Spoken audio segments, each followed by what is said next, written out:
Knicks family, welcome back to the Garden Knicks podcast. I'm your host, Paulo Reed, here with my co-host, Regular Joe. How you feeling, my guy? Chilling, man. Chilling. Had a busy week, huh? Bro, I just got sleepy thinking about it, yeah. Yeah, man. It's summertime, so it's time to worry about everything not concerning Knicks. Um, but not all the time. So we're here for y'all with part two of the off season begins. Of course, shout out to the chat. Shout out to anyone who is listening on the podcast form.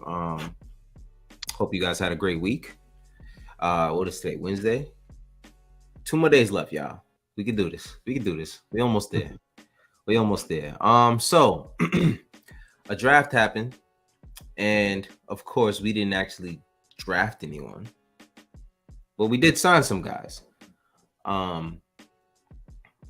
One with a name that sounds pretty familiar. He's a Toppin brother. Shout out to you, Xavier. Appreciate you, my guy. So yeah, Jacob Toppin.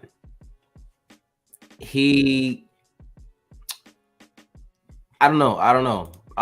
What I necessarily feel about the move and how much sense it actually made. But shout out to him. Of course we've known that he had a brother, and we would always suspect, he could be on the Knicks too, but it doesn't always happen. But it happened this time. So what do you think about not Obi, but Jacob Toppin? Or Jacoby as as Harry calls him. It's just like Harry was just like, I'm gonna just put both their names together. Jacoby. Yeah, shout out to Harry, yeah. Shout out to my guy. Xavier, what's good? Yes, sir. I don't know. Go ahead. Yeah, I don't know what to think about it.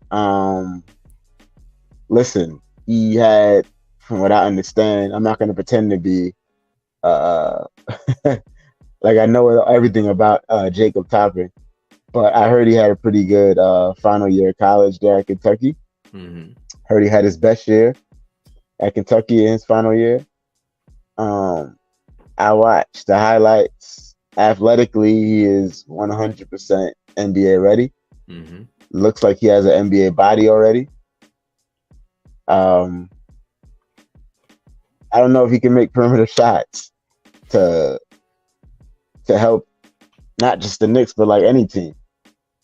Like that's the big question with, I don't know, he's about probably 6'7", 6'8", kind of swing guy.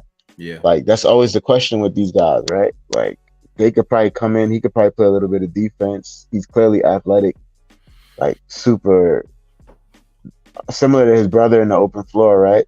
Yeah. I don't know if he's going between the legs or anything like that, but yeah, the question, like I said, is can he shoot it well enough to survive in the NBA? Because he's going to be asked to hit corner threes and all kinds of stuff like that. And yeah, I don't know if he could do it. That remains to be seen, right? It remains to be seen. I don't know. And how old is he? I know he's older, right? He did a couple years at Kentucky. That's a great question. How old is Jacob Toppin? Is he was he a junior? Let's see, a Jacoby Toppin. Jacoby. Jacob Toppin. Let's see. He's 23 years old. Oh, he did an Obi. See, that's what I'm saying, bro. Like, yeah. Now you got this guy. He's already 23. You already know how scouts look at guys like that already. Yeah. I mean, which is probably why he went undrafted. So how do can he grow his game at 23? Like, how much better can he get? I mean, I think it's possible. We've seen Obi get better. Oh yeah, absolutely. And we've seen other guys get better, right? Especially these undrafted guys. They tend to make themselves like these self-made guys. Right. But he's going to be in the G League. Like, I don't know. Yeah, I don't know. He's going to spend a lot of time down there, in my opinion. Yeah. Xavier says can't be as bad as J.R. Smith's brother. Yeah, Chris Chris Smith was that was clearly a J.R. Smith thing. Like, yo, bro, let's just and I'm having thoughts. Like, is this kind of the same? Is this the same? You know what I mean? But Is this you know what this is though? to You know what ease this is? Obi I Toppin? see. I don't even think it's about that. I mean, maybe a little bit, but I don't see nothing wrong with this. I know a lot of people are like, "Oh my God, why are the Knicks doing this?" I Mm-hmm. literally see absolutely nothing wrong with this. I'm gonna tell you why. Right? The Knicks want to create this family atmosphere. Mm-hmm. Right? Like, throw the Toppin family a bone, yo. Right? Like, give the guy a little contract. Let him make a little bit of money. It's a two-way contract. Like, nothing is guaranteed. Mm-hmm. I mean, who else was gonna be that two-way guy? I don't know. Right? The Knicks thought that he was good enough to be the two-way guy. I'm okay with it, bro. I'm okay with a little bit of nepotism. I really am. I think my thing with it is if you're going to draft him, develop him, or if you're going to sign him, develop him. Like, don't just sign him because he's a topping. You know what I mean? Like, I don't necessarily mind them. It's like, just don't pick up a guy to pick up a guy. You know what I mean? Like, that's an actual roster spot that guys work hard to have. You know what I'm saying? So Yeah. I feel like there has to be something behind it. Not it doesn't even have to be anything I mean, nefarious. I It mean, could just he could also play a little bit. You know, yeah, yeah. like That's I said, athletically, like he's ready to play in the NBA now. He's got right. the NBA body already. You can see he's not a necessarily a little stick figure. Like he's got some muscle to him. So Mm-hmm. I think physically he's ready to play in the NBA. Yeah, It's I think just, can he do mentally. what he just did in that clip right there? Can he make shots? I mean, they're gonna give him the floor. They're gonna give him the space. He's got to prove it. And I'm sure his brother is telling him, "Listen, you better learn how to shoot, or they're not gonna play you." Uh, and then he said, And not even the Knicks. Like nobody's gonna play you, bro. "Nobody's gonna play you." Right? Yeah, Yeah, you're not gonna get a roster spot anywhere in the NBA. Maybe in the G League. For sure. I think he's a G League. He has G League talent as of right now. And that's not to say anything bad about him. absolutely. But if you're not shooting, it's hard for you to, like, you spoke about, we were on the phone last night talking about Andre Roberson. Like, it doesn't matter how great of a defender you are, bro. Like, you're not going to get any playing time in the league if you can't shoot. So that's just how it is. Toxic, my guy, what's going on? You've been waiting on you, brother. Salute, Obi. Oh man, yeah. I wasn't expecting it. Obi mushed Tibbs and then drafted his brother. Yo, what happened in that clip? Was it real?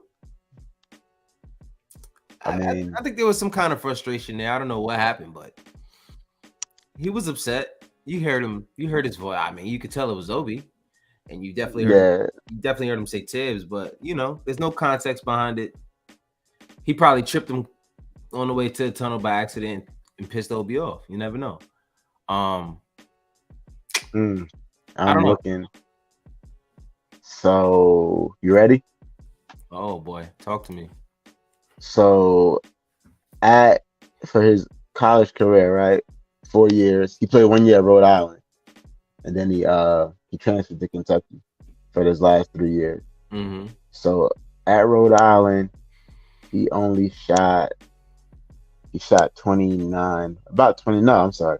He shot 24% from three at Rhode Island. He improved once he got to Kentucky. He shot a little under 32%, 31.7. And this is a college three, by the way, which Right, which is is not the short. same as the NBA three. Right, it's So overall for his college career, 4 years, he shot 29%. And this is really on like this is what makes you a little nervous, right? It's on like almost no volume at all. It's literally one attempt per game.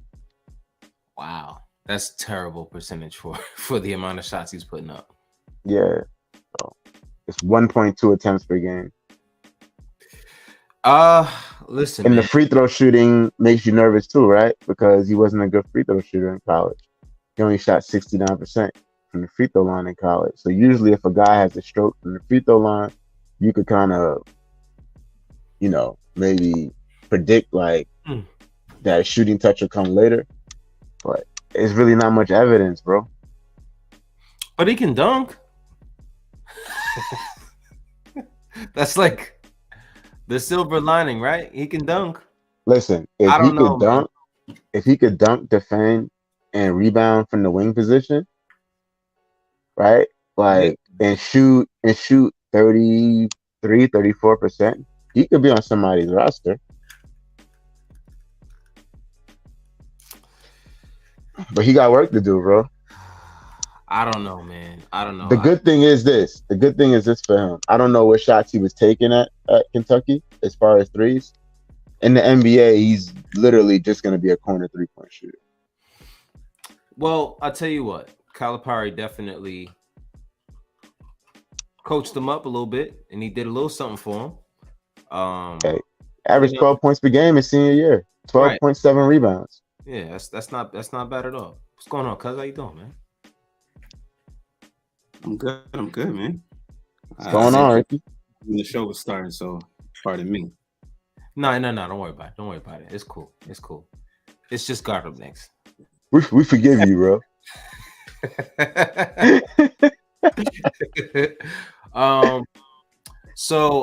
Yeah, we were just talking about, you know, the signing of Jacob Toppin at this point. That's all we really got to. Toxic Nick fan said, we always carrying baggage. We drafted Giannis' brother too. That's facts. We definitely did that. And that didn't end well at all. We drafted Patrick. Oh, dude, I don't know if we drafted him, but we bought him. He made a roster. Patrick Ewing Jr. Yeah, Patrick Ewing Jr. That's corny. I don't know. But bro, I don't think it's corny though, bro. I think that it shows that like, yo, we trying to take care of our own over here. That's dope. I guess that's true. That's true. There is a positive to it. I don't want to make it a negative thing. Why do you think the Nassus is on that team in Milwaukee? Well, I mean, he's not there to play. Right. He has kids to feed. That's why he's on that team. He's there because they taking care of family, right? Like that Antetokounmpo family mean not just Giannis, like that family means something to the organization. Mm-hmm. Yeah. Giannis was like, "Yo, make sure my brother is good, all right? You just make sure you're good." He's like, "I got you." He had the pen. He was just like, before I sign. Before I sign, my brother, he can play, right? Thanasis. That's probably like he can't play, but he could, he could do his best Theo. He could do his best Theo Pinson. Yeah, for sure. Impersonation.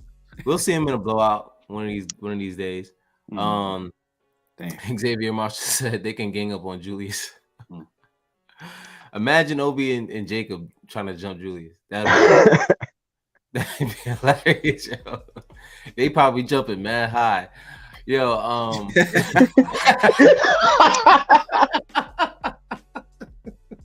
yeah, I don't know why that shit is so funny. That was funny. Yo, yeah, they'll literally be jumping him, bro. Yeah. Oh man. Mike said, "Go get Paul George, please. Let's not do this, man." No. All right. This is why I don't want Paul George. Okay. What you mean he gotta play 60 games? Who? He averaged 47 games the last 4 years. Like, what you mean he gotta play 60? Bro. He not playing 60, bro. He played 55 last year. He not playing 55 was like the highest he played in years. Right. Like, bro, he not playing 60, fam. So what you mean he gotta play 60? Nah. You gonna be mad as hell you made that trade. You're gonna be pissed off. You don't think the Clippers, why do you think they listening to talks? Why would you listen to any conversation involving Paul George? Yo, this dude is damaged goods, bro. Like, I'm good, bro. 47 games, average 47 games the last 4 years. 4 years is a lot of sample size, yo. Hold on. I need to look at his contract. I need to see his contract. So Paul George is on a 4-year, $176 million deal. He has this year coming up. He will be making $45.6 million. Next year, he has a player option. Now, this is what even makes it more tricky for us to even try to trade for him. Yeah, the player option just Bro, spooks me out, bro, because he's gonna be 30, what, 36, 30? 37? No. He's not that old. He'll be He's 30. 33 now. He'll be 33 for this whole season, apparently. Yeah, because he just turned 33 in May. Right. So he'll be 33 this upcoming season, making 45.6 million. Who knows how many games he's gonna play next year, the year after. Who knows what he'll look like? Say we trade for him. We trade RJ, OB, draft picks. How many years he got left on that deal? Mm-hmm. Next year he will have a player option next year. Next year is the player option, so he have a player option at 34. At 34, making $48.7 million that year. You think he's going to decline that? Of course not. Hell no. I mean, unless he on some Chris Middleton shit. Yeah. I don't know what that was about. I still don't know what that's about. But $48.7 million for a guy that you don't know. Yeah, yo, Biz crazy. Wow, what'd he say? He said it's not about you. He said if he signed with the Knicks, he playing 60. Like Tibbs gonna have him out there dragging a leg, bro. Nah, bro, I'm not doing that. I'm not. First of all, New York would kill Paul George, yo. They would kill this dude. He would not like going on social media. He would stop recording his podcast. All of that. I guarantee you, it's not happening, bro. He was on the podcast asking Julius Randle so many questions about how difficult is it to play in New York. But don't the fans? Julius would answer the question, and then he'd come back. But don't, like, isn't it like even worse though? Because the fans, it's like, yo, what are you so worried about? You don't even play here. You don't even play here now, and you're worried about the fans. Mm-hmm. Now, Joe gave us some nice information on Paul George. I didn't know. Actually, you know what? We're not gonna do that here. Not doing that here. No, we're not doing that, bro. We're not doing that here. We're not gonna do that here. Just have fun on Google.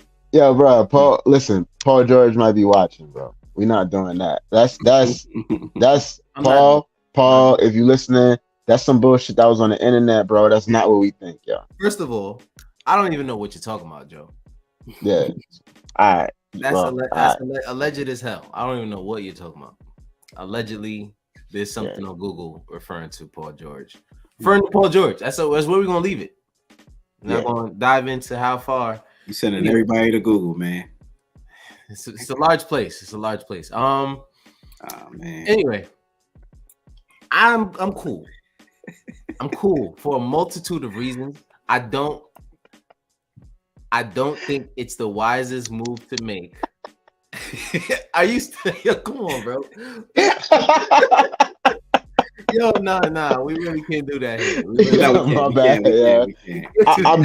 I'm definitely not going there. I'm mad you even brought this shit up, bro. Nah, bro, we can't do that. Oh man, I forgot you said. Anyway, so Paul George is just another name that people get attached to. He's a semi-star, so everybody's like, all right, bring him here. But like, I think they forget that he was teamed up with the other guy who's always injured, Kawhi Leonard, and they really haven't done anything. So it's just like, what are you seeing that you want him here so badly? I don't know. I feel like we get caught up on these names and then we're not really looking at what we need. And I mean, that's not fair because he still has a good shooting percentage, points per point game. On average is decent. Is he going to continue that? I don't know, but I feel like there's so many other. He's actually a perfect fit though. I think if he was right, yeah. Healthy, yeah, he'd be perfect. But what makes him a perfect fit? Because we need what we lack is a big wing, right? A big wing that could defend and hit shots. Like he's that guy, bro. Like he is like prototypical of what the Knicks lack, bro. Literally what we want RJ to be. He's literally pretty much. He's literally pretty much. Well, a little, but the thing is, even though RJ has got a little bit less size, right? He's seasoned right now, so it's just like and injured, so like that makes him perfect. No. In terms of playing style, his playing style, it fits this team. Right. I think I think if Paul George was healthy, His what style? playing Jelani was good. his playing style, His what style? playing. Oh, playing when he plays. Got it. Go ahead. What, hold on, what's going on here? No, I mean he's gonna he's gonna get injured. He's not gonna be playing. Yeah, I thought I had a pause moment, bro. I had to make sure. Oh, nah. Cool. I'm just saying, like, if his playing style is perfect, but he's not accustomed to playing, what good does that do us? You sound like my boy Leak. Shout out to my boy Leak. He's always in the group chat with my boy Jelani and Mike, who's in the chat right now. And his thing is that if you don't play, you're a bum. That's it. Like, there's no escaping bum status. You are, because you averaging 0 points, 0 rebounds, and 0 assists, bro. Right? Like, if you're not playing, you're a bum. Right. I'm sorry. If you're averaging around 60 to, like, not even 65, I can't even give him that. How many games does he average for the last 4? Bro, come on, you're a bum. Now, talent wise, he's there. He's like I said, he's literally exactly what we would need talent wise. And playing style, if his playing style was healthy. Right. But I mean, it's like every time you turn around, he's hurt. Every time you turn around, Kawhi's hurt. It's just I can't do it, man. I can't do it. That's just me. Anyway, what we got? Lonnie said, Paul George is a bucket. I'm definitely not hating. I'm a fan, but you can't score buckets from the bench while wearing a bionic brace. Sure You can. definitely can't do that. Hold on. Why are we doing this to Leak? Bro, Leak not even in shape. Stop listening to that man. Listen, first of all, we're not going to shame anybody right now who's not in shape. All right? Because you are Mr. Pro Baller and you still play ball. You can't do this to people, right? You gotta ease up. So that's just me. You gotta ease up on Leak. Sometimes he'd be trying to breathe a little bit easier for Leak. You know what I'm saying? Is D Rose a bum? Yes. I love him. That's my guy. I'm not trying to hate on him. But I mean, if we're labeling this a bum and you fit the criteria, it's not that you're trash. It's just like, it's just bum status when you don't really. But to be honest, it's not really Rose's fault as of recent. It's Tip's fault that he hasn't been playing. So I'm gonna give Rose a pass. So Rose is less of a bum than Paul George, as far as I'm concerned. Zion Williamson, Lord of the Bums. Oh my God. Oh man, that dude there, he got a lot of time for a whole lot of other stuff. Yo, this dude, except for basketball. He's being championed to come to New York. I don't get why we're so. I mean, I get why. Why? Explain it to me. Because when you talk about like so everybody whose name come up right so far, right? Like the Zach LaVines, the Paul Georges, right? All of these guys, Bradley Beal. These names that Bradley Beal, like there's risk reward with all of these guys, right? Correct? We agree on that? Yeah, absolutely. So the height of like, you want to talk about like the height of like risk versus reward, like it don't get any higher on the reward and the possibilities of the rewards if you were to bring a guy like Zion here and he gave you what we know he can give when he's healthy, right? So that's why I think that's where the intrigue comes from, is because I said this on the Frozen Envelope. I said out of all the trade proposals that I've heard so far regarding the Knicks, none of the trade proposals raise both our floor and ceiling at the same time, right? All of them could potentially raise our ceiling, and lower, right? But if they don't work out, like the bottom is dropping out the floor, bro. So, so there's no trade out there right now that's being linked to the Knicks that's not spooky as hell. I wanted to mention something because I was on. Shout out to Phil of Morning Brew Sports. Shout out Phil. Shout out to Phil. I'm my whiskey brother. But shout out to I was on the show with him last night with CK2K as well, and we were talking about just the where we are right now with everything. And he made a great point. Phil made a great point saying that we're in the same position that the Nuggets were a few years ago, and they made a move to get Aaron Gordon, and then that kind of was what they needed to just start making the elevation to where they are now. Mm-hmm. So, and he's saying that if we don't make a move this year with all the other teams getting better around us, we definitely might fall a little bit, basically. And my only rebuttal to that would be is, you know what I mean, like Boston was one of those teams. They just got Porzingis. So, you know, everybody assumes they're going to be better. We don't know. Because we know we've had Porzingis before. Mm-hmm. So we know how that goes. Now, they got him for a steal right after like his best season in the NBA. But like I was trying to say that the Celtics were stable for a lot longer than we were stable. Like we won one round this year. I almost said two rounds. We won one round this year in the playoffs. And like that was it. Like we this is the first time 2 years ago we were there. But I don't see 2 years ago. I don't count that as this team as well. I still feel like that was a completely different roster. It was. So I can't. Right now, we've only been stable for a year, is my point.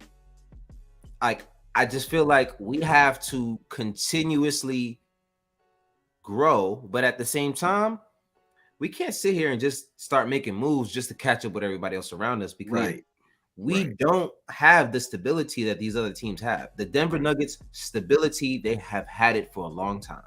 That's why they were able to make the Aaron Gordon trade. Right. The same thing with the Boston Celtics. That's why they were able to make the Kristaps Porzingis trade. Just all of these guys that we're worried about being a better team or making better improvements than we did this offseason. It's like I don't necessarily want to focus on that because I don't know how else to say it, but we just need to be more stable. It's like I say, Nick. To your point, Joe, and I agree with you, Josh. I feel like we need to make a move because everybody else is making moves, and we know what we're lacking. And here's a good quick fix. But to your point, Joe, risk versus reward. I feel like what Josh just said, or Apollo just said, was the stability that the team had. They could make an appropriate trade for their team.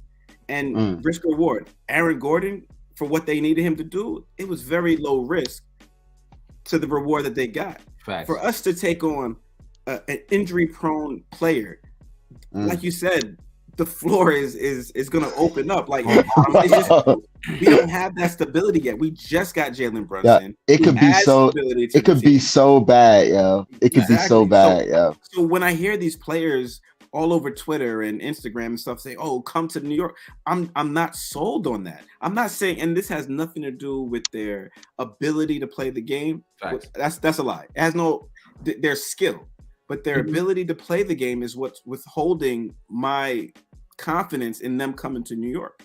Zion Williamson, Paul George, who was the other one that's usually injured?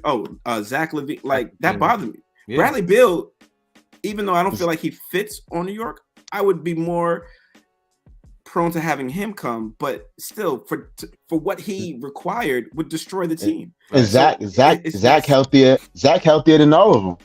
Yes, and I don't know if that's a good thing or good thing, right? Yeah, that's crazy shit. And again, they made their mark on the NBA, so I'm not saying that they suck. I mean, we just call them bums, but I'm not saying that that is the only reason why we shouldn't get them.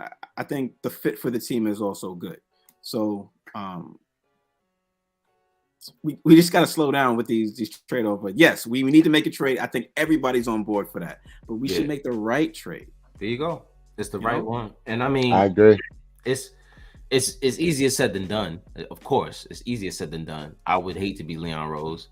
Nah, they're doing fine because we we were about to have a right when we didn't get Donovan Mitchell, but then we rolled with Jalen Brunson. A lot of people didn't even have Jalen Brunson on the front of their mind, and then he just blew up. So it shows that the fans don't exactly know everything that their team needs to succeed. So I just slow down. It's funny that you said that. I think someone brought back a tweet or a quote that Phil Jackson has said 6 years ago. I think around the time where he was about to be out of here, saying that he loves how passionate the Knicks fans are, but they can hinder the progress of a team sometimes. And I'm like, yeah, if you're listening to Knicks fans, it'll hinder the progress of the team. Like, why are y'all listening to Knicks fans? Like, that's one thing that.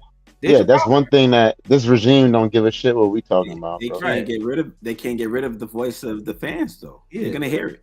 They're gonna hear the fans. Like no matter. They can hear the fans, but they don't got to listen to us. They don't got to listen. Yeah, absolutely. That's the thing. It's just you. Just because we outside the garden saying we want Zion, that don't mean that they gotta go get Zion. Exactly. And I think for many years they were listening to the fans, and that's 100%. Teams were in such shambles. Yep. But I don't know. I mean, trying to make people happy. Thank God for analytics. This way they can actually follow numbers now instead of people's opinions on basketball. Toxic says Zion got to pass a physical and an STD test. That's what I was laughing at earlier. I didn't want to say nothing though, because Cap was talking, but I had to low key laugh at that earlier. Fam, nah, I don't know what's going on. Mike says Zion was on house party chasing kid around the. Yo, he dead ass look like Zion. He do look like that dude, Yo, y'all are stupid. He said, I swear Rick got every color Nick had. Yo, I'm trying. Yo, I'll be searching it, and I was like, yo, they got it in purple. It's that's fine. If you see it, let me know. He told me to step my lids up. He said step your kids up, but I know what you meant, bro. Don't talk about that.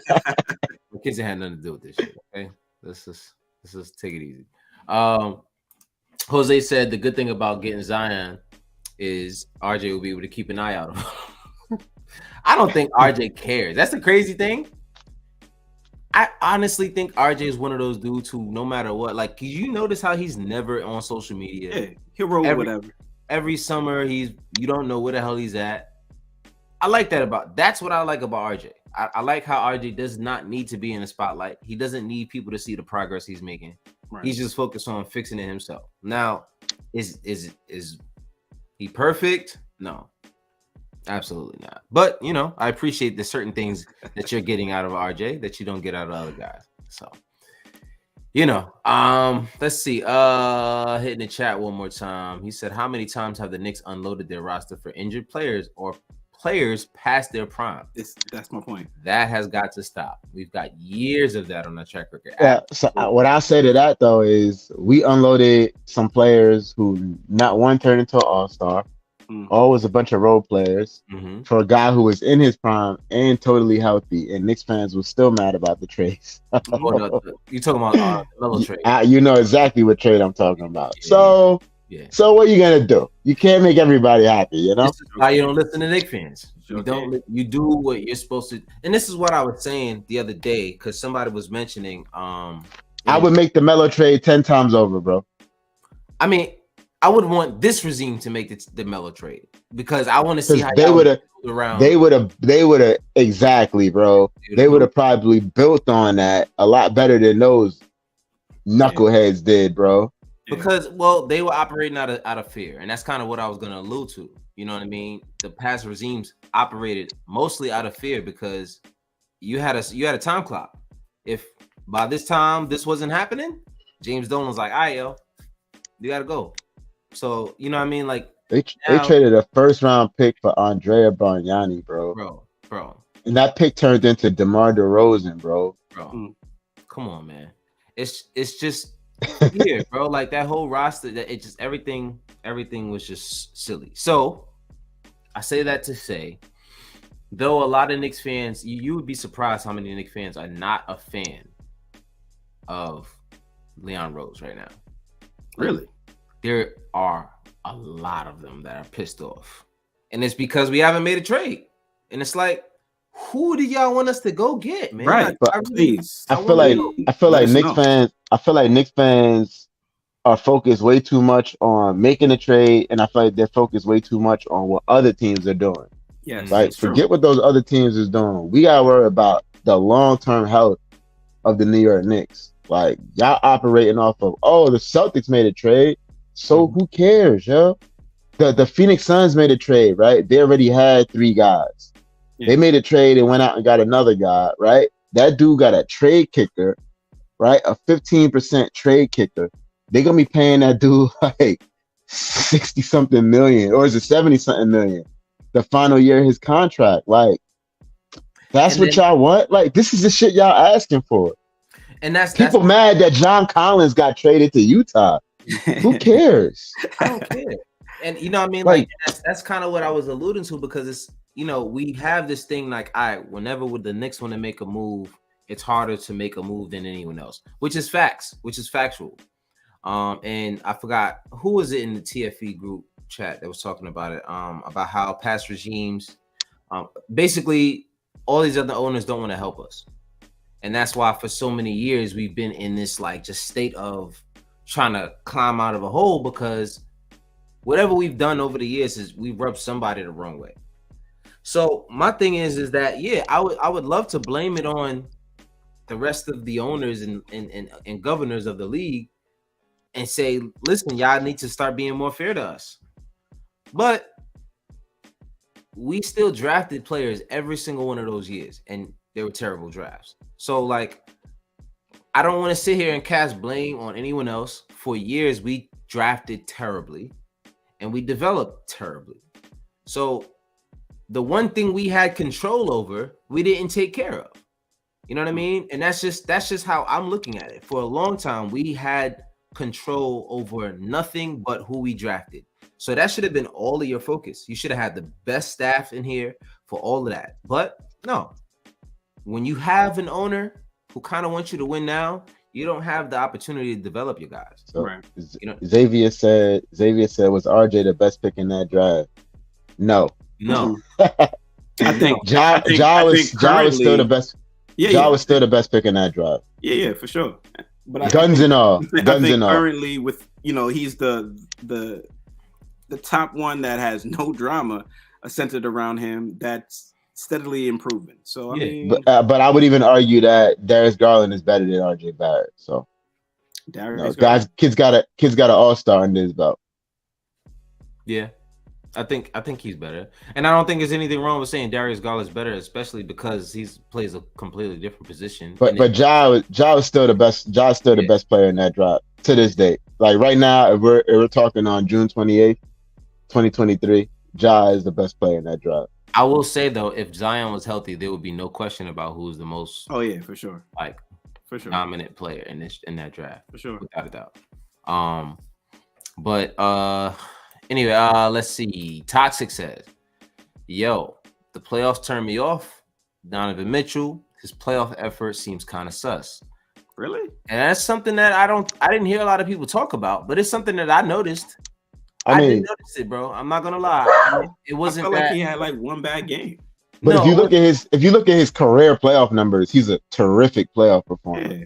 No, like he had a miserable series. Like he had a miserable series against the Knicks. He had more than one bad game, Ricky. Not that I saw. I feel like there was one game. You know what? Terrible. And then you know what, Rick? You're right. Yeah. There was games. There was the one game where they won. If you remember the one game they won, where he really took a back seat. Yeah. Like he kind of chilled in that game, and Darius Garland kind of went crazy. Yeah. But I thought he played under control. I think he had like double-digit assists in that game. He played well. Then his numbers were all right.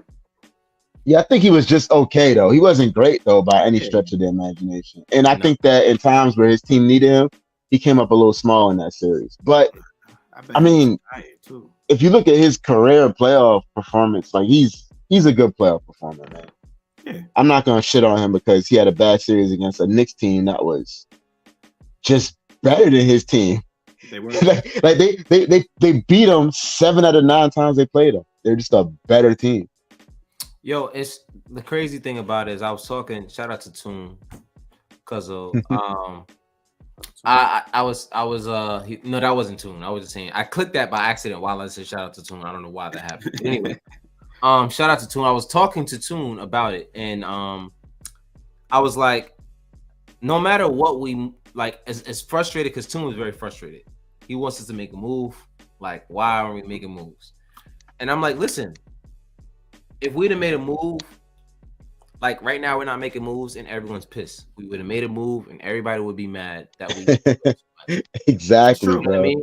So like last year, everybody was pissed off because of how our offseason went. Oh, we overpaid Jalen Brunson. Oh, we didn't get Donovan Mitchell. This, and that. And with Jalen Brunson, we got past Donovan Mitchell, which I mean, don't get me wrong, it's a team effort, but they made that move for Donovan Mitchell because they were believed to be closer to their window than we were. And we got rid of them in 6 games. What they didn't realize though, you know what they didn't realize? They didn't realize that having 2 bigs and neither one of them could space the floor at all. Yep. They didn't realize how detrimental that would be in the playoffs. Mm-hmm. And the Knicks just took full advantage of that. You got you're gonna play a lineup with 3 guys, only 3 guys that can shoot. Nah, it doesn't make sense. Like we're gonna burn you for that.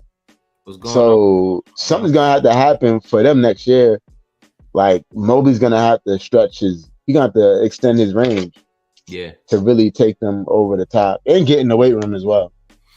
Yeah, that was another thing. He just didn't like the contact that was being thrown at him from Julius Randle and Mitch. Mm-hmm. Like it just wasn't an environment that looked it didn't support him very well. Right. Playoffs are a different animal, man. Different animal. Let's circle back. There was another guy, Jalen Martin. Yeah, another guy. Jalen Martin, right? Yeah, another guy that we actually didn't draft, but he went. Jalen. Yeah, we signed him. He was an undrafted guy. 6'6", about 215, 220. The guy is actually a good 2-way player. What happened? Izzy, man. When I'm in Florida, bro, I'm coming to get some of those sweet potato pie wontons. You better believe it, yo. I've been watching everything that I ain't gonna front. I'm like, I'm just look fire, bro. Yo, Izzy. If I'm ever down there, bro, I'm making a trip, yo. Shout out to you, my guy. Yo, just send a postage box and he could pack that up and send it up to you. Pay shipping and handling and take care. I've done that before. You ship food? Yeah. I don't know if I could do it from that far, bro. Are you kidding me? Amazon, you could order something on Amazon tonight and it will be on your doorstep in probably like 3 hours. But that's because they have an Amazon warehouse. Like you get it next day. If Izzy send me some all the time, you send me some sweet potato. That's gonna be the most expensive sweet potato wontons ever, yeah. Probably. You freeze them. Bro gonna pay like $30. Yo, he gonna pay like $30 for next day delivery on some sweet potato wontons. Yo, you get a box. Yo, send some your way. Be good for a little bit. Freeze that. Put it. Yeah, people do that all the time. Xavier says, "Would you do a Donovan Mitchell trade or just wait for him in free agency?" I'm waiting. Well, I'm waiting, and not only am I waiting, if I'm Cleveland, first of all, what do they need? They just traded for this man. You better resign this man. You just traded for this man last year, bro. That is true, and he definitely wasn't a problem. So yeah, so like, he better not be traded, or people will look around the league. They will look at Cleveland very, very differently than they are right now. You can't move him right now. He wasn't the problem. You know what I mean? Like I don't know. I thought we were past the Donovan Mitchell thing, and it's not even you, Xavier. I mentioned it yesterday in the show because people are bringing it up again because I guess Brian Windhorst brought up a picture that was posted with Donovan Mitchell with his dad and what's our associate head coach? Johnny Bryant, Stephen A. Smith, like a whole bunch of guys. And I'm like, and he was at a Mets game, of course. I think his dad used to work for the Mets or something like that. And I'm like, everybody's going up in arms because he's in New York. And I'm like, y'all realize he played in the West Coast his entire career, right? And he's now on the East Coast, like maybe 5 driving hours from New York. You're going to see a lot of Donovan Mitchell all summer long as he's on the East Coast. You know what I mean? And he's in the Northeast. Especially during baseball season, bro. Especially during baseball season. Like, his dad is here. He's a Mets fan. Like, come on. His family. What's the name? Not Malika Andrews. What's the other one? Taylor Rooks was there. Like, what's the other one? What's the other one? I'm trying to be wherever Taylor at, but you know, that's another show. Right. That's another show. Definitely another show. Everybody. Everybody on my job knows I love me some Malika Andrews, though, man. Nah, I'm good on Malika, bro. I like the way she looks aesthetically, but she's a fuck. Let me shut up. We might have Malika on the show one day. Chill. Allegedly, Malika's awesome. She's great. Great. I take my lunch break late just so I can watch her show. Yeah, she's an amazing young lady. Toxic says there's only one answer. There's only one answer to the Knicks free agency question, and his name is Elfrid Payton. What the hell happened to that dude, son? Where's Elfrid Payton? Is he in the NBA?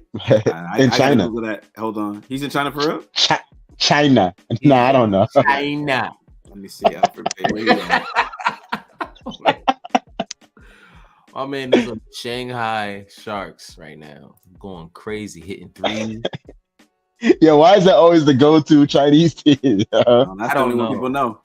I don't know. Shanghai is the only spot in China that got a basketball team, apparently. The last stat they got was 2021. Yo, see? Yo, salute to the chat. They got my back, yo. What's that? What you mean? They know what's going on, bro. Oh, I can't say it because I'm on the panel, but you know. No. What? I'm not aware of this. Who? Yo. Which brothers? Who every brother, bro. No. Every brother, bro. Apostrophe S is what he's saying. He misspelled it the first time. He's saying apostrophe S. Yeah, sure. No, I'm saying like this is all I'm gonna say. This all I'm gonna say. Off the show. You know. It's not the place for it. It's not the place for that. It's not Knicks related anyway. So allegedly, there's brothers who are not too fond of Malika Andrews, and that's not anyone over here on this side. You can't. Not everybody's gonna love you, right? Not everybody's gonna love you. Not everybody's gonna love you. It just happens. So Elfrid Payton, they said that the last stat they got him in the NBA is 2021, 2022. So last season, where did he play?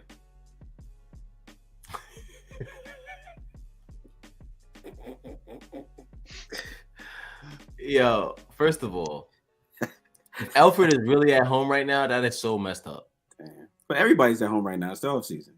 No. You shouldn't be at home, bro. Elfrid might be on vacation, traveling with his family. Vacation from what, Joe? Hey, it's summertime, bro. I mean, people take, summer trips. He can go on vacation in February if he really wants to, because technically.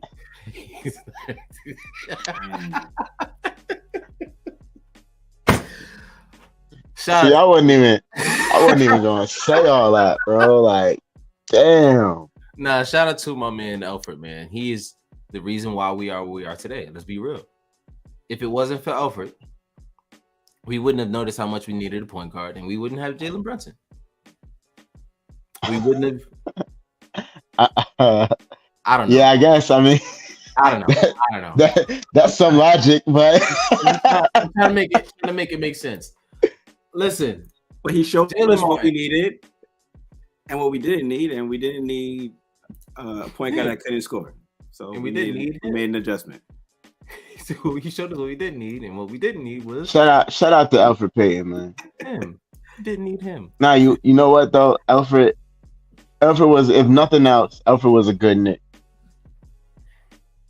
Alfred he was a good pro. He was a pro. He was a pro. He was a pro. That's what I mean. He was a good soldier, bro. I think and I said it plenty of times during this season, the infamous Alfred Payton season. Yeah. I didn't hate Alfred. I just don't think he should have been our starting point guard. And I think that's where a lot of the problems happen with him. I would have much rather you throw Quickly out there. I don't care what this guy's offering you. He can offer it to you from the bench. He can help you by being your second guy off the. Quickly wasn't ready then. I would have liked for him to provide veteran leadership from the bench. From the bench, yes. Like you didn't have to play and start 30 something minutes, bro. Like from the bench. His veteran leadership off the bench would have been tremendous. Yo, bro, we got Derrick Rose off the bench, veteran leadership, bro. Why couldn't Alfred Payton play that role? Why couldn't he? You mean the role that Derrick Rose played this year for us? Yeah, this year. That's what I'm saying. That's what I'm saying. This year. Make sure we all on the same page. Yes. The role that Derrick Rose played this year. That is what, you know what I mean? Why couldn't, I don't know. Tibbs he's very strange sometimes with things. Yeah, we won a lot of games that year, bro. Like this is the thing. Like I get it. Like, bro, it's almost like you look at some of the shit Tibbs does, right? And you're like, bro, why? But then you look at the results and you're like, yo, bro, I live by you're only as good as you are in the playoffs. I don't care what you did during the regular season. So if in the playoffs you're you got to the second round. No. Alfred Payton. I'm talking about Tibbs. Oh, all right, my bad. I was talking about Tibbs. Tibbs got us to the second round. I thought you was talking about. Yeah, I thought you was talking about Alfred. How about he got us to the playoffs with that team? We look at that roster now, and we could say, "Hey, are we gonna make it to the play?" A lot of us would have been like, "Yeah." No. Alfred Payton was the starting point guard for a 4 seed in the NBA, a team that hosted a first round playoff series. Guys, that don't mean shit to me. But you just said that doesn't mean shit. You said the regular season doesn't matter; it's just what they do in the playoffs. Correct? Yes. Correct.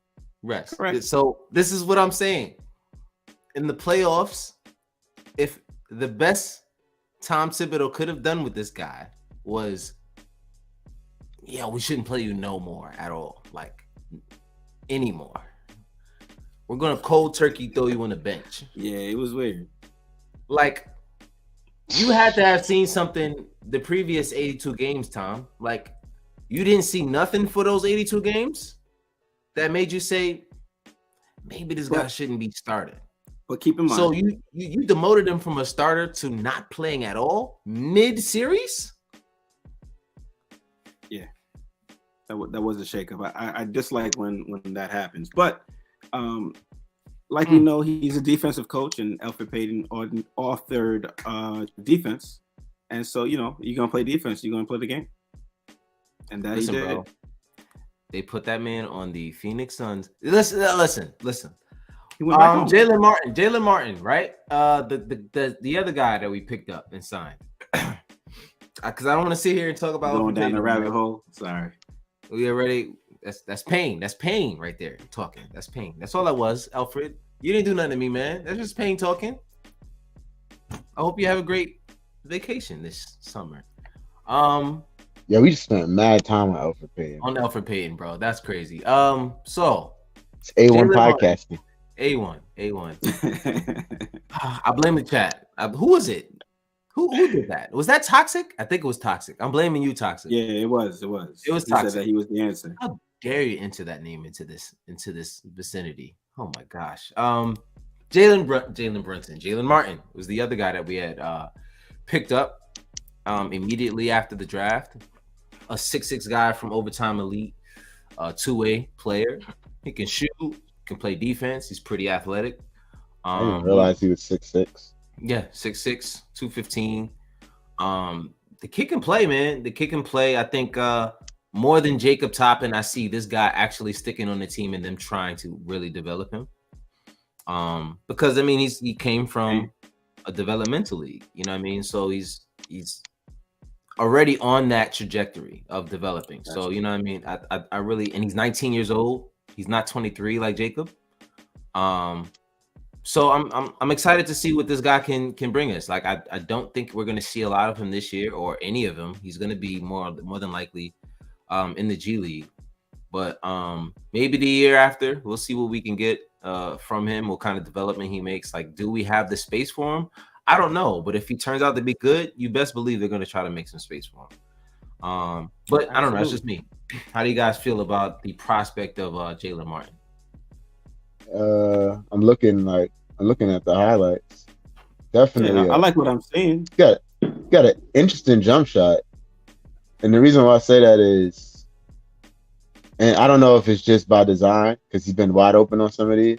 Yeah, but he takes a little while to get rid of it. I'm not sure how that's gonna work for him.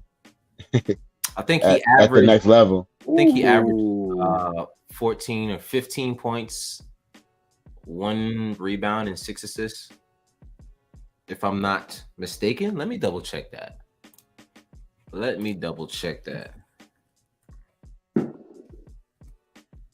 Ooh. But athletically, he's ready right now. Yeah, athletically, he's got it. He look good. And great size, too. Yeah. 6'6", 215. And he can shoot.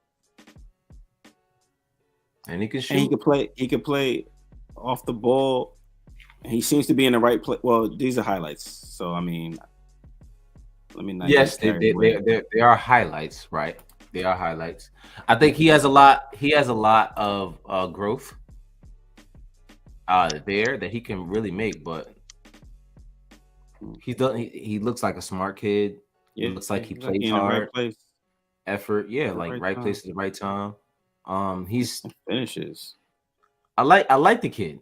This was the one move that we made on draft night that I was really like, okay, guys, you guys are doing you're doing your job. You're doing the scouting. I'm looking right now, and it says, let's see, overtime elite. Mike Biz is not impressed. He's not impressed, he said? Nah. I mean, you watch the highlights of any player, you walk away a little impressed. You're not impressed at all? He's saying he's playing against kids like he's not 19, Mike. I mean, it's the G League, bro. He's playing in G League. He's playing. Yeah, he's 19 playing against, I don't know, like other kids and guys that are trying to make NBA rosters. First of all, I just caught this. That was unnecessary. I seen that. That was really unnecessary. You didn't have to do it. The reason that it's bothering me is because I find it to be almost accurate. Like I don't like that. I think that. Yo, Tibbs really look like he eat Brussels sprouts with hot sauce. Yo, Tibbs. Jose Garcia, what if the Knicks won 55 games next year? And go one round further with 55 wins is also what he said. I don't think they care how many games they win in the regular season. It's just like, what do they do in the postseason? I think that's all you care about, right? A lot of people I hear often saying that the regular season doesn't matter, but we don't really want to. Do we want to watch a 41-win regular season where they like gotta play a playing game and all of that? I don't think we want that. No. So it matters to some degree, you know. Like you want to be a top 6 seed, right? It almost worked for Miami. Like I guess I would have took her out. I would have taken, but they didn't win. Like if you didn't win it all, you failed. I mean, you made it further than how many other teams? I mean, I don't know. I feel like it's still a success that you made it that far when people will count you out every single round. If I'm a Knicks fan this year, right, and we got to the NBA Finals and lost, I would still be moping right now, bro. I would not be okay. Yeah, man, that would be enough for me to walk around like we won. Because you know how hard it is to get back there, bro. like, I mean, don't take it for granted because Miami done it 2 of the last 3 years. Yeah, that's next year, bro. Yeah, if I get there, I want to win, bro. Of course, everybody does. But that shit stings. There's only one winner every year. I wouldn't rather be where we are now. So like, if we lost in the finals, I would definitely be a lot less upset than how we lost now. You know what I'm saying? Really? Yeah, absolutely. Because that means that we did something right. Like, just repeat some of those things. At least if you repeat some of those things that you did over the past year, as a team, as a front office, as a coach, as a player, if you can repeat some of those things that you did at least 80 to 90%, you can get almost back to where you were. So would I say that I would be content with that team? Nah. But like, I see what you're saying. I mean, if you put it that way, yeah. I guess I'm just thinking about what that sting would feel like because I know how I would feel, bro. I mean, I feel confident that we made it to the second round. I'll be looking for a pillow to scream into. I ain't gonna lie. The fact that Miami made it to the finals, it kind of made me like, okay, cool. You know what I mean? Like, it's not like we just lost to a random squad. You know what I mean? You lost to the best team. Yeah, you lost to the best team in the East.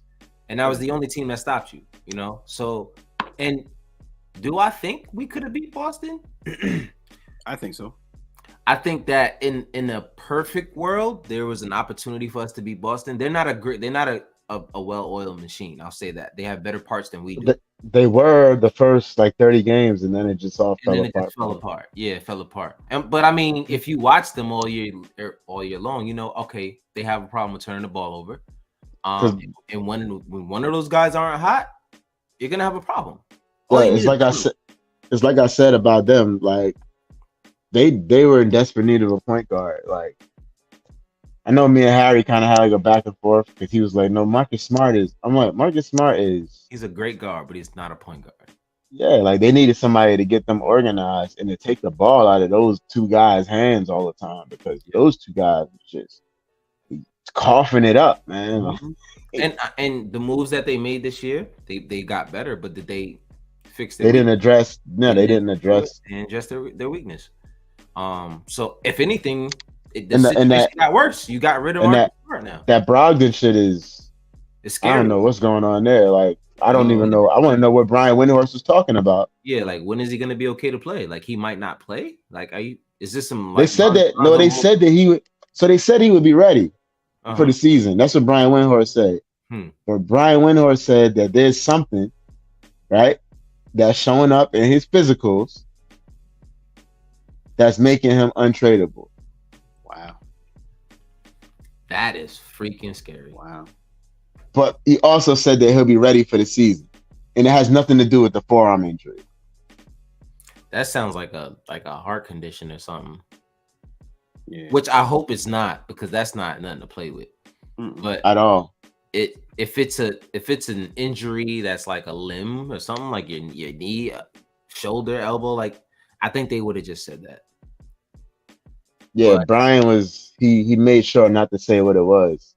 Yeah, it's probably didn't want to make things worse. You're a little bit too secretive for me. I don't know how I'll be able to deal with it if if I'm a team that has that kind of guy and you have to trade him and you can't. I don't know how do you what do you do there? And then in the process you trade away the one guard you did have that was like leading your team for the past 3, 4, 5 years. I don't know what they did, if that made them any better. I still don't even know. I'm sure their fans are like beside themselves, because like you see how Knicks fans are like, oh, we can't trade this guy, we can't trade, and we don't really have like notable players like that. For them to give away the heart of their team, people love Marcus Smart in Boston. Crazy. And then Marcus Smart. He got the perfect name for Boston's Bostonians, whatever. So they gave away the sixth man and the heart of their team. So I was just like, yo, their fans. Well, no, they didn't give away. They didn't give away Brogdon. They tried. That was the thought to trade him. So I was just like, wow. So but that's They how it's really gotta tried be. to. You gotta win, man. Yeah, and I mean but that's kind of goes back to what I was saying before, like the stability that you have as a roster. Once you reach a certain point, you say, all right, this hasn't worked for us over this amount of time. Yeah. Like we made the playoffs once with this roster, and we're like, all right, we need to do this, and that. It's like, yo, how do we know that this can't work? You know what I mean? Like, how do we know that this year? Shit, let's just throw it out there. Let's just say Grimes takes a leap this year, which is possible. Yeah. It's possible for Grimes to take a leap. The same way Quickly took a leap from year 1 to 2 and 2 to 3. Like, why can't Grimes make these leaps? You know what I'm saying? So you don't know how much of an improvement a player can make in the offseason. So I don't know, man. Like that's how you can get in a position where you trade a guy away because of who he was last year. And over the summer, he put in the work to fix those things. Yeah. But you wouldn't trade him away, and now he's in another place showing you that he fixed those things. Right. You know what I'm saying? It's too late now. You know what I'm saying? But you know what I mean? That's just how it is. Unfortunately, you have to deal with that kind of stuff. But that's just like I said, the stability. You trade away Marcus Smart now. I don't know what Jaylen Brown's decision is going to be. How that goes, that's still to be determined. If he's about his money, he's staying right there. If he's about his money. Yeah, now, he's about his money. He's been known to be a guy that he won't just go with the flow. You know what I mean? Like, he's not just a go with the flow kind of guy. Jaylen Brown is the kind of guy who will voice his opinion. He's not too fond of the Boston fans, which I don't think necessarily plays into your money and you know and team chemistry and camaraderie. Right. But it means something. It does mean something when you're thinking about, so I got to play here for 5 more years after being called certain names and I want to know what never mind. You know, you already Boston. Know. It's Boston. You know, you don't even have to never mind. Right. You don't want to know. You don't even need multiple choice for this one. Right. You know, it's A. It's A. Like, literally.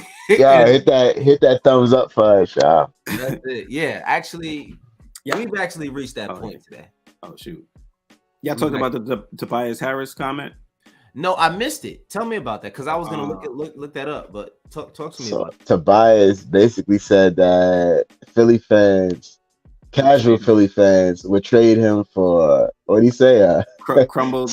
Yeah, some sort of pastry, a crumbled cookie.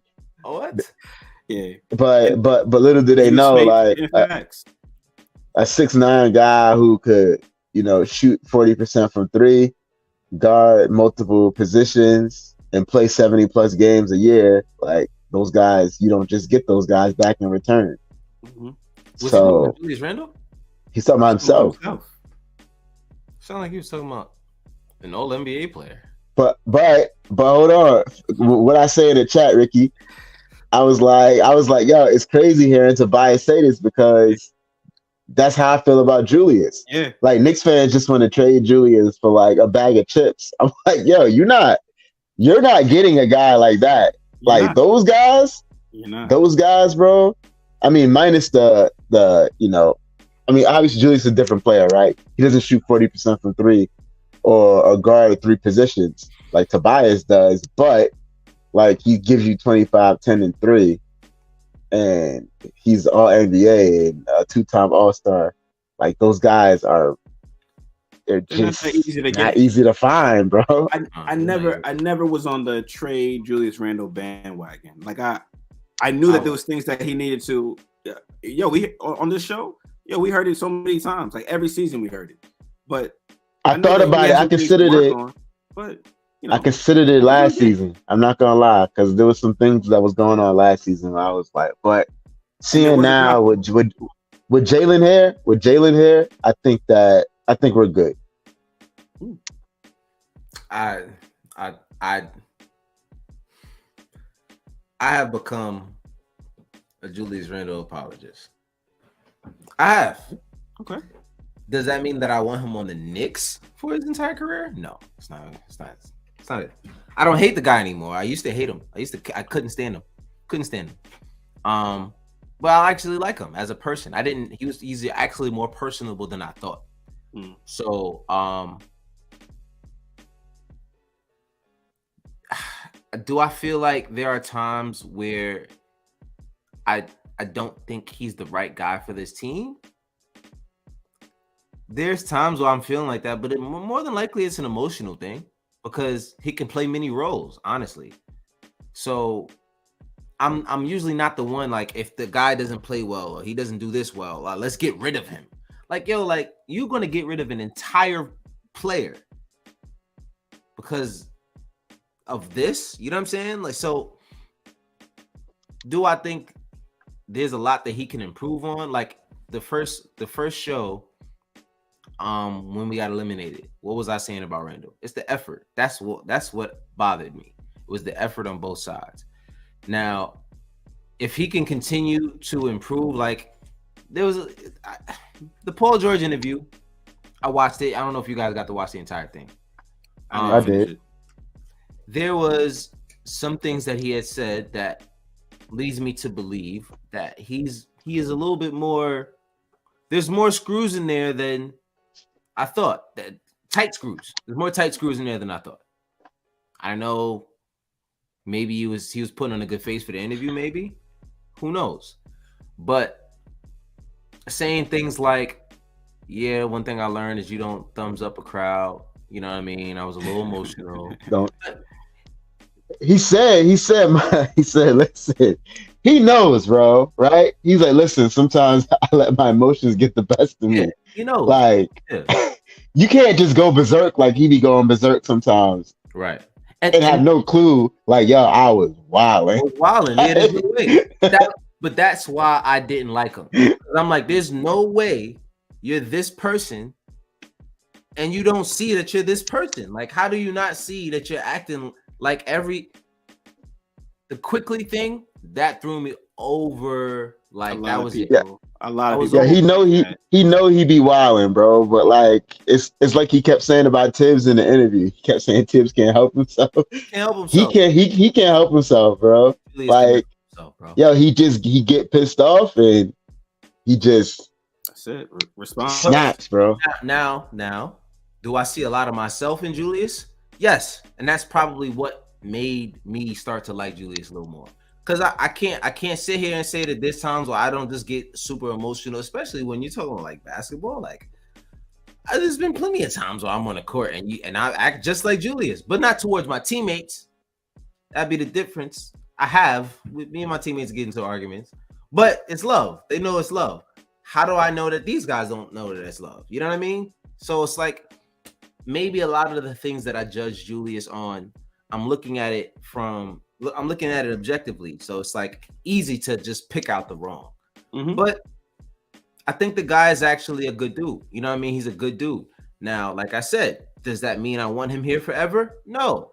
If we find somebody better to fit this roster, sure, by any means. But I'm always going to wish Julius well because learning more about his story, knowing who he is, where he came from, his background, his upbringing, it kind of makes you like relate to that person a little bit more. Like, I kind of see why you're a little nutty sometimes. You know what I'm saying? Like, I get it. I've been there. So I say that to say I have over time become a Julius Randle apologist. I will no longer yell trade Julius. I won't. I promise you guys I won't say it again. Because the answer is always going to be trade him for what? Trade him for what, right? And like I was going to say earlier, crumble cookie. Can you guys actually say that we could get equal value? Crumble cookie. Do you guys actually think we could get equal value for Julius Randle on the trade? Absolutely not. So that's that. If we trade him, you know what it might turn into? And Knicks fans are gonna be pissed. What? It's gonna turn into one of these trades like we've seen already. Oh yeah. Right? Yeah. Where it's just like, oh, so y'all didn't care to get nothing back. Y'all just wanted to dump the salary. Right. Exactly. Like that's what a lot that of number, fans bro. Were saying. So, but the question does remain though, right? So I think he's got 2 more years left on his deal, if I'm not mistaken. So not next season, but the following season after that, 24, 25, he'll be expiring contract. I do At think that point, right? At that point, you got to make a decision. He'll be 30 years old or something like that. Yeah. You got to make a decision of, are we going to continue to move forward with this dude? Or is he now expiring? Like, is he just cap space? Well, at that point. At that time, I think, isn't Jalen Brunson nearing the end of his contract? I think Jalen will probably be the year after, I want to say. Okay. Or before? Because I know I think Jason extension. Yeah. So, and I think the extension started last year. So I think this was year 2 of the extension. Okay. And Jalen, if I'm not mistaken. Yeah. Yeah, because he got the contract, right? The We Here season. No, this might have been the first year of the extension. Year one. This is the first year of the extension. Yep. This is year 1 of the extension. So yeah, he's got 3 more years. He got 3 more years. Jalen Brunson in 2 more years, I think his contract is up, and I'm pretty sure that they're going to pay him what he's worth at that point. They have to. So it's 3 more years. Then they signed him to 4 years. 4 years, right? 3 more years. 3 more years. Yeah. So they coming up at the same time. Yeah, they're coming out at the same time. So they structured that like that on purpose. Now, does that, to me, that says, okay, let's see what we can get with these guys. And if by this time they haven't shown us whatever, we know to move on from this at that point, because you're giving them around the same window to work things out, which is why I don't believe Julius Randle's going anywhere unless God himself came down and was like, yo, I want to play for the Knicks. So I honestly don't think Julius Randle's going anywhere. You know what I'm saying? So there's no way you re-sign him to that much money. Trade the whole team. Yeah, I mean, first of all, you're right. Yo, I got God. I just need to. Hey, God got to go to summer league though, bro. Yo, could you imagine him in the diesel fixes going crazy? Backs from half court, splash. I'm like, yo, we got one of them. We got B1. He'll inbound and take the shot from right there. Yo, he'll mess around, and turn around, and he'll beat it and catch it. And start I'm like, yo, what is going on here? Yeah, it'll be the first 82 win season, man. Look, Jose says God better play defense, get him low with Tibbs. Yo, Tibbs gonna sit God in the 4th. Yo, that's crazy. Yeah, Tibbs will have God turning his Gatorade to wine. He gonna be in the bench like, yo, Tibbs is bugging. Tibbs is bugging right now, yo. Oh my God. Nah, but Julius isn't going nowhere, man. With that contract, he's here for the foreseeable future. Also, with that contract, ain't no way somebody else is gonna pick him up or trade for him with that contract, because teams don't believe that he's worth that. Other teams, you know what I'm saying? Who, Julius? Yeah. They don't think he's worth $27 million a year? No, what I'm saying is trading for him. You know what I'm saying? I got you. In that contract. Now, if it's an expiring contract, sure, why not? You know what I mean? But I don't think that teams. I think that contract is a contract that I would be willing to trade for. Like, that's crazy value, bro. Like 25, 10, and 3 or 4, whatever it was, on $27 million a year.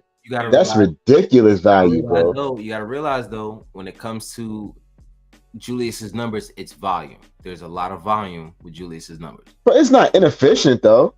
No. I'm talking about usage. Yeah.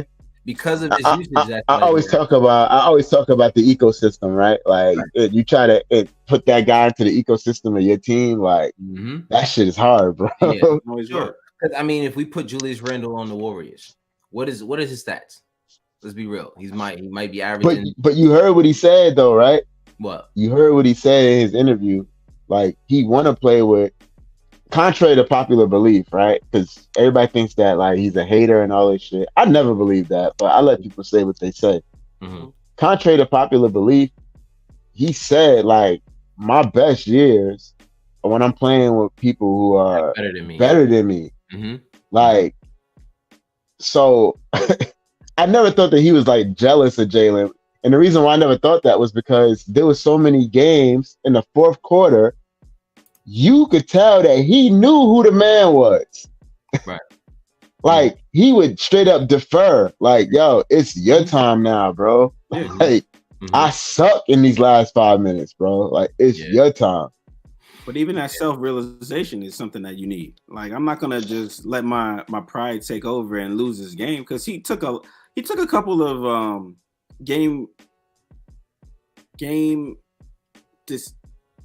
deciding. Yeah, but that's not the right term. Game deciding shots. Yeah, all right, that works. Yeah. He took a couple of game deciding shots, and his average wasn't high. And you got this guy, Jalen Brunson, who is like, he has no fear whatsoever, and he delivers. So you would have it was the remember the one game, the Lakers game, where we were wondering why Tibbs went there, and he never got a shot off. Yeah, I mean, I just got mad all over again. Listen, yeah, you were so mad after that game, bro. Fuck off. Yeah, you were so mad after that game, bro. Like, Josh was tight, yo. I was like, yo. Just why? Your cat was tight, yo. Why? Why did that happen? Why would you go to the corner where LeBron James? All right. I mean, LeBron James is a different type of player, but Julius Randle, he had that shot against the Miami Heat. That was probably one of my favorite endings to a game.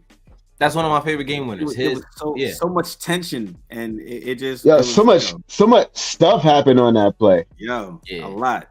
I mean, he lost the ball, got it back. Great defense. Lost it again. Step back, pull up three over two guys. It was nuts. One of them was Jimmy Butler. Exactly. Like, come on, that's and the crowd went nuts, man. Crazy. And I could imagine. It reminded me a lot of when RJ hit the game winner over Boston. And the crowd went crazy. That was at home. That one was actually in Miami. It was in Miami. So very, very, very memorable things. Listen, man. Also, shout out to Khalid Moore, who played for Fordham. Yes, he played for Fordham. Yes, Fordham. And he will be playing on the Summer League roster this year. So Quentin Grimes will be on the Summer League roster. I'm looking forward to him dropping 40 every game, because that's what he should be doing at this point. If he's not dropping 40, I want him traded, and I want him traded as soon as possible. Listen, bro. Damn. Bench Grimes or trade him. Hashtag bench Grimes. You gotta bench him. But I wonder if I still got that paper laying around somewhere. I know you do. You probably threw it out like as soon as the season. I probably threw it out. I think I threw it out. But listen, if you guys are still here, if you are still here in the chat, hit that like button, hit that subscribe, tell a friend. If you're listening to podcast form, do me a quick favor. Leave us a 5-star review. And just tell us what you think about what's going on here. You guys got any final words that you want to let on out before we get on out of here? I do. Uh-oh. These people listening probably be like, yo, these niggas play too much. Yeah. What you about to say? That they gotta be thinking like, yo, these jokers play too much, yo. Hey man, we here to have fun, yeah. That's it. It's the off season. Like, what are you really gonna talk about? Yeah, like it's not like anything crazy is happening. We had a snooze draft, and we're sitting here talking about guys who played for the G League Ignite team or whatever, overtime or whatever team that is in the G League. Like, what? So it was talking about guys who played at Fordham who went undrafted.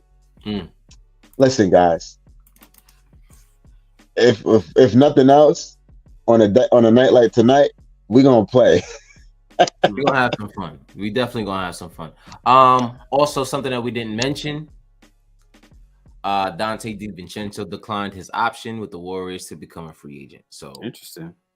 Jalen Brunson wants him. Josh Hart has been on record actually saying he wants Dante DiVincenzo here. I think that happens before anything else does. It happens. You know how the saying goes, where there's smoke.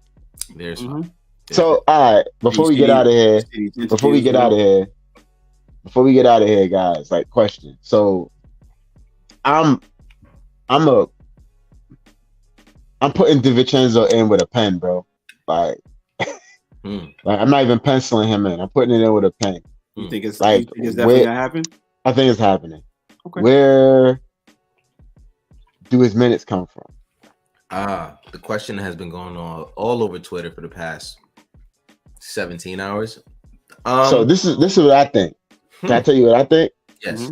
RJ? I look at him like this. I don't know if Tibbs is gonna try to reset next season and go back to 10. He should, but go ahead. It wouldn't be a bad idea, especially we're not talking now 23 games in. We're talking now full 82. Like 10 might not be a bad idea. Yeah. But endurance purpose. Like, yeah, exactly. Like when he finally went to that 9-man rotation, there was only 59 games left. So my thing is this: if we bring this guy in, right? Like, what does it mean as far as like who's losing minutes, right? And also, does that open up even more a possibility for a trade? Because if he's nothing else, he's great like insurance to have, right? In case we trade one of these guards at some point, right? To have a guy like that to fall back on, and just if he's not in your rotation to start the season, you could just slide him into your rotation once you make whatever trade. So, and if somebody gets hurt, right? Injuries happen. So I don't mind it. I don't even care about his minutes. I don't care if he's the 10th man, the odd man looking out as far as like a 9 or 10-man rotation. Just to have a guy like that is because there's so much going on with this roster, bro. Like, or so much that we think might happen with this roster, especially with this glut that we have with the guard / wing position. Mm-hmm. Not bad to have a guy like Dante.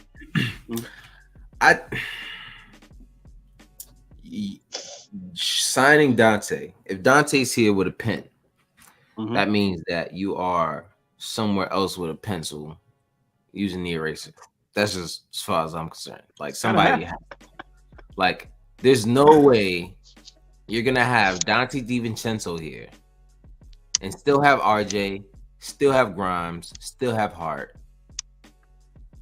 I don't see how he plays many minutes without someone else moving. I don't think it's just as easy as widen your rotation to 10 guys because I mean, you have a starting 5 and you have a backup 5. You don't have a bunch of guards like just playing as your backup. You gotta have teams match up with you. So if your backup is quickly Josh Hart, who's your backup wing? Is it like is Josh now your backup? Well, Josh was our backup wing last year. Yeah, Josh is the backup towards wing. The end of the season. Who played the 2 mainly backup? Was that RJ was in there a lot with them. Yeah, he ran with the second unit. Oh, okay. So in that case, so then he takes RJ's minutes. And not starters minutes. Right. The minutes that he would be playing mostly with the bench. Yeah, you know what I mean? So if instead of RJ finishing the game with 38, 39 points, minutes, I would love him to finish the game with that much points. But maybe he finishes the game around 32, 33, and a little bit more efficient. I'm fine with that. You said, Jose, is DiVincenzo number 10? Not in New York, he ain't. Who's number 8? Quickly number 10? No. Clyde. It's Clyde's number, bro. Hell. Yeah. Oh, yeah. It's retired. That's that. Ain't no 10. He ain't number 10 in New York. Nah, it's over for him. It's over for that. And he can't be 11 either because his man's got that number. Yeah. Jalen Brunson has definitely helped us forget that Ntilikina wore that number for a long time. Ooh. Wow. Wow. I can't believe you did that. Is that Owl on the panel? I can't believe you did that, Rick. No. He's on the other Knicks team now, so he's still good. He's on Knicks West. That's facts. He's on Knicks West. He's on Knicks West. Shout out to Mark Cuban. Yeah, that's pretty much. Oh, last question. I swear, I promise. How do you guys feel about the fit with Chris Paul and Golden State? I think it's great for them. I'll hold my opinion. Well, you asked the question. You hold your opinion. You guys are done. I think that. All right, so I think it's great for them in the sense of, like, I think it could be functional, like on the court, right? Mm-hmm. With the way they play and all the movement and all of that, right? I mean, there's still the Dre of it all, right? Because I don't know, Dre's kind of a weird dude. Dre already just came out publicly and we're just like, I don't fucking like the guy. Wait, you know hear that? I did not hear that. I did not hear that. He said that. You didn't hear that? After they picked him up, bro? After they picked him up, he flat out said, I don't like him. Just like that, bro. Like, it wasn't like, nah, he said, I don't like him. I have no relationship with him at all. I always felt like back in the Jordan Poole. Chris Paul. He said, I don't like him. I never liked him. I always felt like, he said he always felt like when Steph was coming up, that he tried to be like fake cool with Steph. To try to, like, I guess, get like you know how Michael Jordan used to take you out to dinner the night before he cooked you for 40, trying to get like an emotional edge on Steph. So he said that he always tried to drive a wedge between Steph and CP3. This is exactly what he said, bro. He's so like, bro didn't hold back at all. I'm surprised I didn't hear that. That is very, very, very. I gotta find that. I'm gonna find that for you. It's a whole clip. Or it's like I think he was on somebody else. Show. I'm trying to remember who right now. But he was like, I don't like him. He looked right into the camera like, I don't like him. Send that ASAP. Yeah, Draymond, he good. Like he's done worse. But is he gonna be back as well? Right? Is he going back to Golden State? That's another thing we don't know. Draymond, yeah, he absolutely. They made space for him. I don't know how it's gonna work out. I don't know why they would pick him. I mean, I understand why they would pick him up. I just don't understand how it helps their postseason. But, right. But that's just me again, singing the same song. I don't know. That's for Steve Kerr to figure out. Yeah, really right. Not my problem. That's not our problem. All right, so let's see what he said. Let's see what he's talking about. There you go. Yeah, that was kind of loud. At all, like we don't have a good relationship at all. But I respect his hustle and I respect his IQ. Hold on. I don't like CP at all. Like we don't have a good relationship at all. But I respect his hustle and I respect his IQ. He's smart as hell. And and CP was kind of using, like, CP saw Steph coming up, and you know, once you start to get older in this league, you start to realize, like, okay, this guy's coming. Eventually, he may catch me because I'm going to start to decline at some point. And so I would kind of see CP kind of keeping Steph at bay, but yet fucking giving him a stiff arm at the same time. Now, Steph, Steph ain't, Steph is Steph. Like, we all love Steph, right? He ain't cut, like, he ain't got the street part to him. And so he ain't confrontational at all. He ain't confrontational. Exactly. And so with me coming from where I come from and the way I grew up, I'm kind of watching like, yo, he kind of rock with you, Steph, but he kind of don't. He kind of keeping you at bay. And so I took it upon myself to try to create fucking division there. Interesting. That is very, very. That's what I said, bro. The Dre of it all is wow. It's crazy, yo. Pardon me, y'all. My bad. That's my fault. Yeah, that's my fault. I let y'all miss that. That's my fault. Yeah, I didn't. Wow. Very interesting. So we went from. They're gonna chop it up and be fine. I mean, and if they're not fine, I don't know, bro. They had two petty dudes, bro. if they're not fine, I know for a fact Draymond Green to knock that motherfucker out. No, he won't. I know that. Yeah, yeah, yeah. Some punches is gonna be thrown, bro. Like on both sides. Nah, I don't think so. But nah, I doubt it too. But I would say this though, like both these motherfuckers petty. They both petty as hell, bro. Yeah. like there's no guarantee that that's gonna work, yo. I guarantee you, the Golden State Warriors are gonna win a championship this year. Wow. Now, and I'm not saying that because I think. Did you just guarantee it? I guarantee it's gonna happen, and I'm saying this because. Excuse me. Sound like Denzel Washington. If you, I guarantee it. So the thing about it, I stand by it. So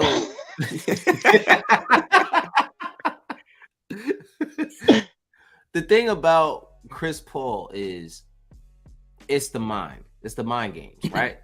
Immediately, the first time Devin Booker went to the playoffs was when? The year Chris Paul got there. Like, he didn't make the playoffs before then. And Chris Paul has certain things about how he plays the game of basketball that gives him some sort of an edge. The only thing that seems to stop Chris Paul year in and year out is his own body. That's it. So I say that to say, if you're putting him in a position where he does not have to be your starter and you don't have to rely on him every single game, I think come playoff time, that's the kind of guy you want on your team. That's all I'll say. If he's gonna be now, you can play Chris Paul at 25 to 29 minutes a game, and I was gonna ask you next. You know what I mean? Like, I don't need Chris Paul out there playing 30 minutes. I don't even want you starting at all. I want you to lead the second unit, 25 to 29 minutes on some quickly shit. You know what I'm saying? Like, you don't need to be out there all of these minutes beating your body up. You have the team. If you need games off, take the games off. We're going to get to the playoffs. Be there for the playoffs. So, I do also believe that there was some chemistry issues that played into the reason why the Golden State Warriors couldn't even get close to repeating this year. And a lot of those stem from the Jordan Poole, Draymond Green incident.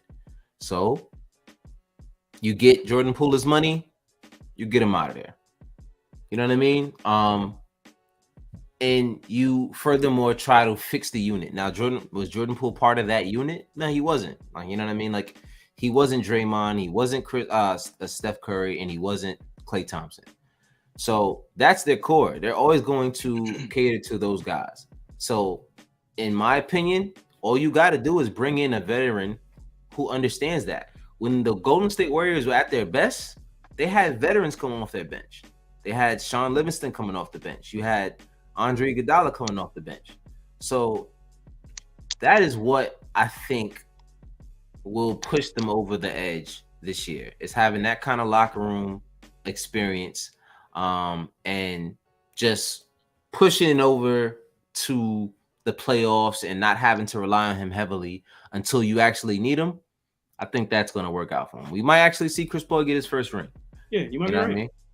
I mean? Listen, I'm probably the only person out there saying that because I don't necessarily think Chris Paul is like the guy to bring you anywhere.